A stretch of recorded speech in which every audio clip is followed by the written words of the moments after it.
Hello guys, welcome back to my channel Joanna Sumber Info. Jangan lupa like, subscribe, and comment. Thank you. Halo sahabat BMI, ketemu lagi dengan Cece Joanna di sini. Kali ini Cece Joanna mau memberikan edukasi tentang surat majikan yang biasa dipakai untuk mempekerjakan PMI-nya. Ya, jadi surat yang diperlukan untuk mengambil seorang PMI itu terbagi dari 3 bagian. 3 kriterianya ada 3 ya. Yang pertama itu majikan yang pertama kali mengambil pekerja migran. Nah, ini biasanya majikan ini tidak pernah sama sekali mengambil pekerja. Dia akan mengambil ini, suratnya namanya surat yang pertama yaitu Chu-Zi-Han. Ini yang pertama. Nah, yang kedua itu dibagi ada Chong-Zhao-Han. Chong-Zhao-Han. Chong-Zhao itu artinya di mana majikan ini pernah mengambil PMI. Bukan PMI aja sih, maksudnya yang di negara lain juga. Pokoknya pekerja migran. Dia pernah mengambil pekerja migran, tetapi mungkin saja pekerja migrannya ini finish bekerja, dia pengen pindah, makanya dia boleh apply atau mengajukan kembali surat untuk mengambil pekerja migran dengan yang namanya Chong-Zhao-Han. Nah, nanti kita akan bahas bedanya itu apa. Yang ketiga itu adalah surat tipuhan. Tipuhan itu adalah gini. Pu itu ya mengisi kekosongan pekerja yang sebelumnya. Oke, nanti kita akan bahas ya. Intinya 3 surat dari majikan ini bisa mengambil pekerja migran. Yang satu Chu-Zi-Han yang pertama kali, yang kedua Chong-Zhao-Han yaitu mengambil pekerja migran, pernah mengambil pekerja migran. Yang ketiga adalah tipuhan, di mana yang dulu kalian mengisi pekerja migran yang dulu ya. Oke, nanti kita bahas satu persatu. Untuk yang pekerja formal yaitu pabrik atau panti jompo, ini biasanya ada kriteria masing-masing dari peraturan pemerintah Taiwan. Yaitu yang misalnya baru pertama kali mengambil itu dia butuh surat. Kalau pabrik ya butuh surat yang diperlukan oleh pihak pabrik. Nah, kalau yang untuk PRT dia harus punya apa? Yaitu punya pasien yang harus dirawat, ya kan, yaitu nanti dibawa ke dokter pasiennya, terus dicek kalau emang dia membutuhkan perawat pasien, ya itu kalian baru boleh diambil atau dia diberikan surat Chu-Zi-Han, yaitu surat yang pertama ini. Nah, kalau yang kedua itu biasanya ya kalian yang pekerja yang masih maksudnya yang masih ada tuh dalam arti dia mungkin masih ada, nanti kalau dia finish dia pulang, baru kalian besoknya yang baru boleh bisa datang. Nah, ini nih biasanya terjadi kalau misalkan pekerja migrannya ini masih ada di Taiwan, terus mungkin aja dia mau pulang atau dia mau pindah. Setelah dia keluar, baru yang baru bisa masuk ya. Jadi kalau yang pertama itu nggak bisa seperti yang punya surat yang Chong-Zhao-Han ini. Kalau yang Chong-Zhao-Han itu pekerja migrannya masih ada nih. Nah, nanti kalau yang pekerja migran besok pulang, yang baru boleh masuk. Kalau yang surat yang pertama itu ya, yang Chu-Zi-Han ini dia cuman bisa ngambil satu pembantu aja atau satu pekerja aja, PRT ya, maksudnya PRT aja, atau yang pekerja kayak formal atau panti jompo ini dia cuma bisa ngambil satu ini. Selesaikan ini, dia mau mengulang lagi dengan mengajukan surat. Mungkin ya kalau yang perawat pasien dia ngulang lagi dengan dia pergi ke dokter lagi. Tapi biasanya kalau udah pernah ngambil dia akan mengajukan yang kedua kali. Yang kedua kali ya biasanya pakai Chong-Zhao ya. Jadi kalau yang pertama kali tuh belum pernah sama sekali. Yang kedua tuh udah pernah ngambil pekerja, terus dia ngambil lagi gitu ya. Terus nah yang ketiga ini biasanya surat ini adalah gini. Mungkin pekerjanya ini nggak mau kerja, ya, nggak mau kerja tuh mungkin pulang ke negaranya atau dia mungkin kabur. Nah, kalau kabur ini sekarang ini kalau nggak salah 3 bulan kemudian majikan tidak perlu mengajukan lagi surat-surat yang pertama kali, maksudnya pengajuan surat itu kan ribet. Makanya kadang tuh majikan itu mempersulit pada saat kalian mau pindah majikan tanpa ada alasan yang penting, itu tuh nggak bakalan dikasih pindah. Kenapa? Mengajukan surat untuk mengambil pekerja migran itu nggak mudah gitu loh, nggak mudah. Dan itu banyak banget proses-proses yang dia harus lewati. Apalagi kalau yang perawat pasien ini susah banget nih, karena apa? Dia mau bener-bener lihat nih, oh bisa makan sendiri nggak, tangannya gimana, oh masih bisa makan, ya itu berarti nggak perlu perawat pasien gitu. Biasanya mereka dengan cara apa? Pikun. Kalau pikun itu kan masih sehat nih semuanya, tapi lupa. Kenapa dia perlu perawat? Karena kalau misalnya dia pikun, takutnya pergi ke rumah tetangga nggak bisa pulang. Karena kan pikun lupa gitu. Makanya butuh perawat yang memperhatikan. Makanya kadang tuh ya, kok perawat saya perawat pasien, saya menjaga akong atau apa, masih sehat, mereka masih bisa jalan. Ya caranya mereka seperti itu. Mengambil perawat pasien itu dengan cara bahwa orang tua ini pikun. Makanya terus dikasih gitu suratnya. Dan ini juga perlu tahap-tahap di mana nggak gampang gitu loh buka surat dokter ini gitu. Ya. Nah, kalau misalkan yang surat yang ketiga tipuhan ini, perbedaannya tuh gini. Pada saat PMI atau pekerja migran dari negara lain itu misalkan kabur ya. Nah, kalau kabur itu kan biasanya majikan ini akan diberikan waktu 3 bulan kemudian dia boleh ngambil lagi. Ya, boleh ngambil lagi pekerja migran untuk menjaga orang tuanya. Nah, biasanya ini dilihat juga dulunya pekerja migrannya ini kerjanya berapa lama. Misalnya kerjanya cuma 5 bulan terus meninggalkan atau kabur lah gitu ya.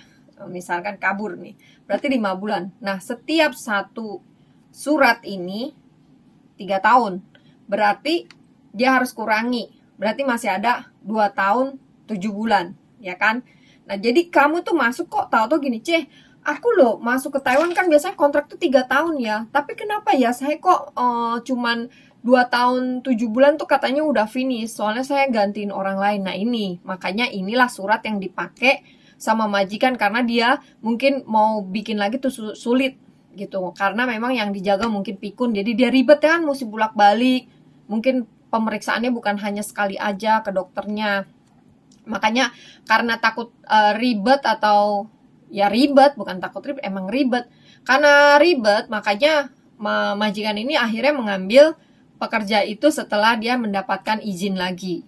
Nah, di sini ya guys, jadi kalian bisa belajar. Kadang-kadang ada yang nanya, kenapa sih kok aku kerjanya biasanya kan kontrak 3 tahun ya, kenapa ini saya cuma 2 tahun lebih aja saya udah finish katanya gitu. Lah, inilah mungkin kalian majikan itu memakai surat tipuhan, yaitu surat yang ketiga di mana majikan itu pernah ada PMI mungkin pulang atau mungkin kabur, ya gitu kan kita nggak tahu.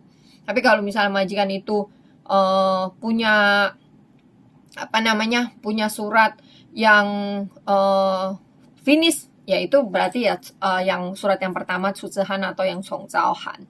Nah, kalau yang Tsuzihan atau Songzhaohan itu biasanya ya pastinya kontrak itu 3 tahun. Makanya kenapa kalian itu kadang ya kalau bekerja, bukan majikan yang salah, kita sering ngomong ya, kalau mau ganti majikan itu kalian harus lihat, kalau majikan menyalahi aturan kalian baru boleh pindah majikan. Kalau misalnya kalian cuma karena nggak nyaman nggak apa, itu nggak bisa sembarangan untuk pindah. Karena apa? Majikan untuk mengapply atau mengajukan surat aja tuh nggak gampang gitu loh. Mereka tuh pasti kesulitan juga gitu kan. Makanya kalian itu juga diminta pada saat kalian mau bekerja tuh benar-benar harus lihat dulu pekerjaannya, kalian udah setuju belum, kalian udah oke belum, kecuali kerjaannya itu memang di luar dari job.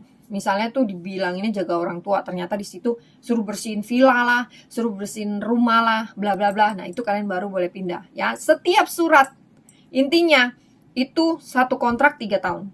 Ya, setiap surat yang diajukan oleh para majikan ke Menteri Tenaga Kerja itu pastinya 3 tahun. Makanya kalau kalian bekerja kurang dari 3 tahun, majikan akan meminta ganti rugi, biasanya seperti itu.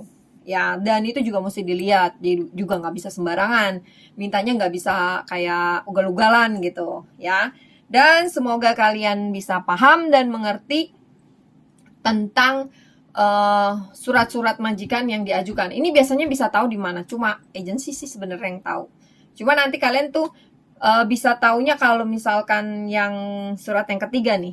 Kamu lihat aja deh. Kalau misalkan agensi ini bilang, kamu sudah finish kontrak, padahal kamu belum 3 tahun. Nah, ini pasti suratnya itu bekas orang yang dulu pernah. Entah itu dia pulang ke Indonesia, entah itu dia kabur, atau ya meneruskan kontraknya orang, ya meneruskan surat yang sebelumnya gitu, yang pernah diajukan oleh majikan.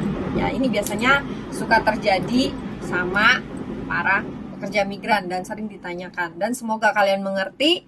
Sekali lagi, surat yang diajukan oleh majikan itu semuanya ada aturan-aturan masing-masing. Setiap satu surat yang dipakai itu adalah satu majikan, satu pasien. Jadi itu untuk yang pekerja formal atau yang informal. Jadi mau dilihat juga ya. Kadang tuh informal sama formal tuh beda. Bedanya gini, mungkin di dalam satu itu surat dia bisa ngambilnya sekali ngambil kuotanya bisa 8, bisa 9, tergantung dari peraturan dan persyaratan masing-masing. Jadi ini semuanya nih yang mengetahui sebenarnya sih semuanya agensi. Cuma kan kadang kalian ini kan juga kepengen tahu ya, itu apa aja sih? Kok bisa ya ngambil orang, kok gampang banget ya. Nah, ini dari sini sih sebenarnya, dari surat-surat majikan yang pertama kali dia apply. Biasanya nih kalau yang surat PRT atau informal, satu pasien satu. Ada yang dimana majikan itu bisa ngambil 2. Kalau ngambil 2 itu gimana sih? Kalau ngambil 2 orang itu tuh suratnya itu gini. Jadi pasien ini bener-bener nggak bisa bergerak sama sekali dan semuanya tuh butuh penjagaan mungkin 24 jam. Nah, kan sebagai kita ya, mana bisa sih kita kerja 24 jam tanpa tidur gitu. Makanya dikasih bisa 2 perawat. Nah, itu dia dikasih scoresnya itu Lingven 0. 0 itu dalam arti dia tidak berdaya sama sekali. Dia baru tuh dikasih satu surat itu bisa ngambil 2 orang. 2 orang perawat. Makanya yang mungkin kalau yang ini taunya dari mana ya, tetap aja agensi atau majikan yang paham gitu ya. Nah, kalian itu kadang kan suka tanya-tanya ya, katanya kok majikan saya bisa sih ngambil 2, padahal kan cuma jaga akong aja atau ama aja. Katanya jaga pasien itu 1 orang 1, tapi ini saya jaganya jaganya itunya pasiennya 1 tapi jaganya ada 2 orang. Emang boleh ya begitu ya? Nah, ini nanti saya ilegal nggak ya? Gini gitu lah. Intinya banyak yang nanya kayak gitu. Jadi jangan khawatir, kamu lihat aja. Kalau memang pasien kamu lihat itu benar-benar udah nggak bisa berdaya, dalam arti dia cuman hanya bisa tidur aja, terus cuman matanya juga cuma bisa ngelihat begitu, ngelirik, kan biasanya suka gitu ya, banyak ya. Nah, itu dia bisa ngambil 2 perawat pasien. Jadi juga nggak usah khawatir, tetap kalian bukan ilegal, cuma dilihat aja pasien itu seperti apa. Dan kalau kalian banyak yang pertanyaan, kenapa ya majikan saya ngambil PRT, padahal akongnya amanya masih sehat loh. Lah ini juga pada saat dia mengajukan itu kan mau dilihat ya, kenapa sih butuh perawat pasien? Dikarenakan dia tidak bisa melakukan segala sesuatu tuh sendiri. Contoh, makan dia nggak bisa makan sendiri. Karena ada tuh ya akong yang udah begini ama yang udah ada Parkinson lah gitu. Yang maksudnya jalan aja juga gak bisa. Lah itu kan berarti butuh orang yang dijaga. Ini semua hasil dari pemeriksaan dokter baru bisa keluar surat ini. Gitu. Jadi ini bisa buat nambah pengalaman kalian yang ada di Taiwan, pekerja migran. Semoga saya bisa memberikan edukasi lagi yang lebih banyak yang kalian selama ini nggak pernah dengar. Mungkin ini nggak pernah dengar ya, karena jarang dibicarakan juga, karena mungkin mereka ngerasa ngapain sih lu perlu tahu gitu. Tapi menurut saya ini satu ilmu, dan ya kenapa enggak kita untuk belajar gitu ya. Jadi ini kadang juga suka ada pertanyaan-pertanyaan dari kalian kan, kenapa ya saya kok nggak 3 tahun, padahal kan kontrak itu pastinya 3 tahun. Iya, surat itu pasti satu kontrak itu 3 tahun. Nah, kalau misalkan kalian ada pertanyaan-pertanyaan apapun seputar Taiwan yang kalian pengen pahami, kalian boleh juga komen, atau kalian boleh misalnya kalian mau membagikan kisah kalian ya, misalnya kisah kalian di Taiwan Ya, misalnya kalian itu ada permasalahan apa, terus kalian mau bagikan, terus mungkin aja aku hanya ingin meluapkan hati aku. Dulu aku pernah diginiin sama misalnya sama majikan, sama agent, dan kalian mau menceritakan, kalian boleh komen di bawah ini dan saya nanti akan memberikan email. Kalian boleh email sama saya. Mungkin kalian mau menyampaikan sesuatu sama teman-teman yang ada di Taiwan, pekerja migran, mungkin ini pengalaman kalian, kisah-kisah kalian, itu saya bisa bagikan di sini. Semoga juga bisa menjadi pengalaman buat teman-teman yang lainnya. Oke, terima kasih. Jangan lupa like, subscribe, and comment. Thank you. God bless.